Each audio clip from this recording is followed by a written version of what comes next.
Soudé, député de Seine-et-Marne. Député de Seine-et-Marne. Alors, ça m'intéressait particulièrement d'être présente aujourd'hui parce que effectivement, la violence de l'extrême droite a particulièrement marqué mon parcours et ce dès mon plus jeune âge en fait, puisque quand j'étais encore enfant, mon père a été victime justement d'une attaque d'un groupe fasciste. Il est journaliste. Et en fait, je pense que ça a marqué quelque part, dès mon plus jeune âge, mon parcours politique. C'est-à-dire que cette envie de lutter contre l'extrême droite, je pense qu'elle date de là. Alors, il se trouve que pendant les législatives, j'ai été face à un candidat RN au second tour. Et je rejoins totalement ce qu'a dit mon voisin Nicolas Lebourg sur le fait que le succès du Rassemblement national tient vraiment à une question d'égalité des territoires, puisque ma circonscription est une circonscription particulièrement méprisée, une circonscription où il est extrêmement difficile de se déplacer, une circonscription où la désertification médicale est particulièrement prégnante, et d'ailleurs on n'a pas d'hôpital dans notre circonscription. Et il se trouve que 5 ans auparavant, donc c'était un macroniste qui avait été élu. Et là, ce que j'ai remarqué 5 ans après, c'est qu'il n'a pas passé le premier tour. Et j'ai senti vraiment que la colère des gens avait particulièrement grimpé. Et très honnêtement, ma victoire, elle s'est jouée à peu de choses. C'est-à-dire que parce que j'ai une circonscription qui mêle à la fois des villes et des villages. Et dans les plus petites communes, le Rassemblement national était particulièrement puissant.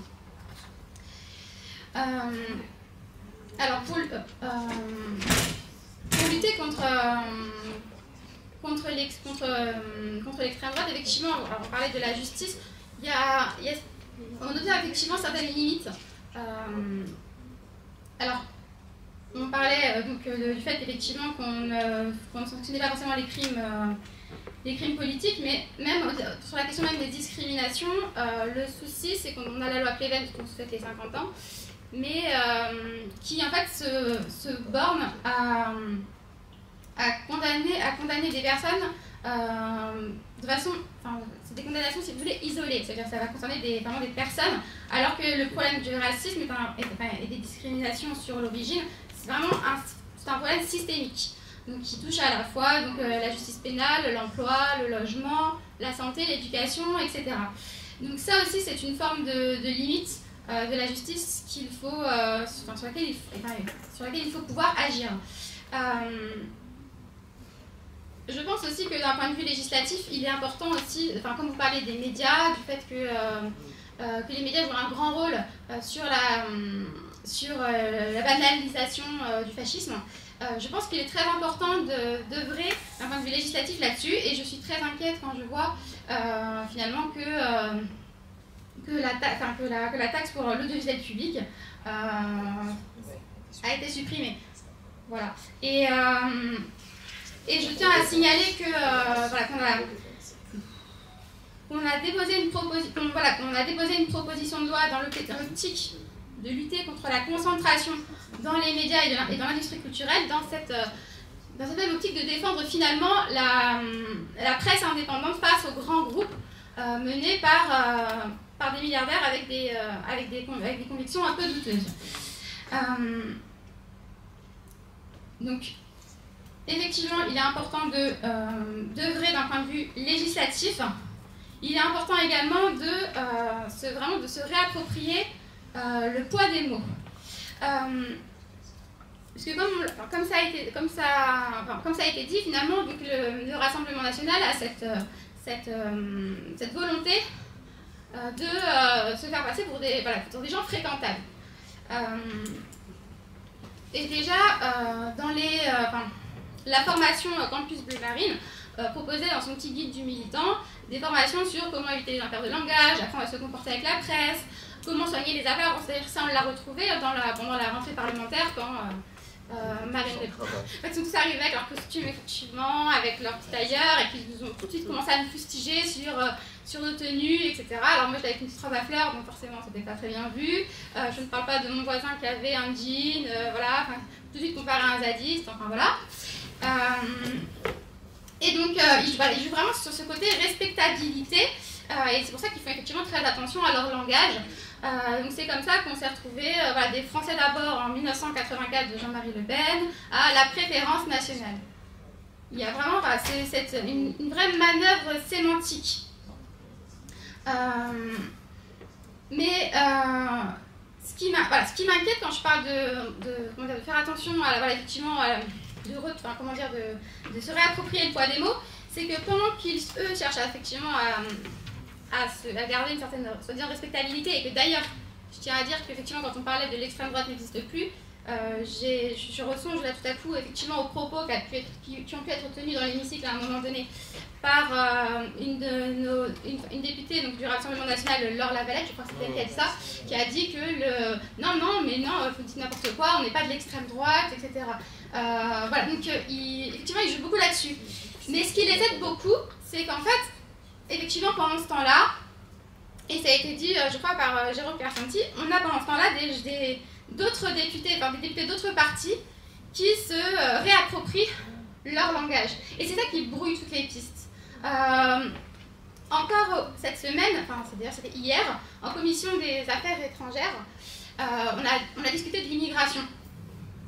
Et c'est là qu'on peut se rendre compte effectivement de ce genre de soucis sémantiques. Puisque en fait, on a notamment débattu de la question des CRA. Donc le rapporteur le CRA, donc centre de rétention administrative. Voilà, donc quand on a des immigrés qui sont en situation irrégulière, et donc ils peuvent se retrouver dans ces structures dans l'idée de ensuite les conduire à la frontière et les expulser. Et donc le rapporteur de Renaissance, Nicolas Metzdorf, donc député de Nouvelle-Calédonie, a dit très clairement que, tout en disant d'abord, oui, nous sommes le parti de la nuance, juste derrière, il a dit que tous les retenus des CRA sont des voyous qui n'ont pas du tout l'intention d'embrasser les valeurs de la France. Voilà, c'est ça. Donc là, dans la nuance, on n'y est pas vraiment. Et quand moi j'ai voulu parler de la situation des CRA, de la condition de rétention des gens qui s'y trouvaient, parce qu'il se trouve que ce Nicolas Metzdorf disait avoir visité le CRA du Mesnil-Amelot et que le CRA du Mesnil-Amelot est sur ma circonscription. Je lui ai dit que visiblement nous n'avions pas fait la même visite, donc je lui ai signifié moi tout ce que j'avais pu observer, et la réponse de Christopher Westberg, donc député des Français d'Amérique du Nord, a été de dire que c'était des propos d'une bobo dégénérée qui mériterait juste d'être dit sur un divan face à un psychiatre. Voilà, c'est ça qui m'a été répondu. Donc c'est là qu'on se dit, mais finalement, c'est vrai, où est l'extrême droite? C'est ça qui est très inquiétant. Alors nous, on reste pas face à ce constat. Bon, comme on l'a dit, on essaye de réfléchir effectivement à des pistes pour des pistes législatives, et effectivement toute idée est la bienvenue. Et c'est dans cette optique-là d'ailleurs aussi qu'on essaie de garder une NUPES vraiment forte et unie. Donc, notamment autour de valeurs communes qui vont au-delà de nos clivages éventuels. Des valeurs communes de justice sociale, d'écologie, de démocratie, de lutte contre les discriminations. Et donc ça a pu se voir notamment, pour donner des exemples concrets, alors il se trouve que je suis aussi à la délégation aux droits des femmes. Et en fait, à plusieurs reprises, cette délégation, parce qu'on a des élus RN qui sont représentés, donc on a une de nos collègues, Géraldine Granger, qui à chaque fois qu'elle prend la parole dans cette délégation, c'est pour fustiger les étrangers en disant que ce sont eux les responsables de l'insécurité des femmes en France.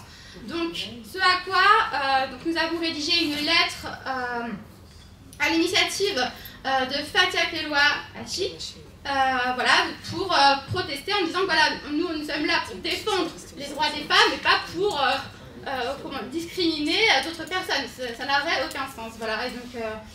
Et donc le contenu de ce courrier, ma collègue juste à côté de moi pourra vous le dire, c'est qu'on en a donc effectivement dans la délégation, on l'a Au début, voilà, c'est ça, c'est que la présidente de la délégation en a fait mention au début de la séance après réception de la lettre, voilà, pour bien signifier qu'on est là pour défendre des droits, pas pour discriminer.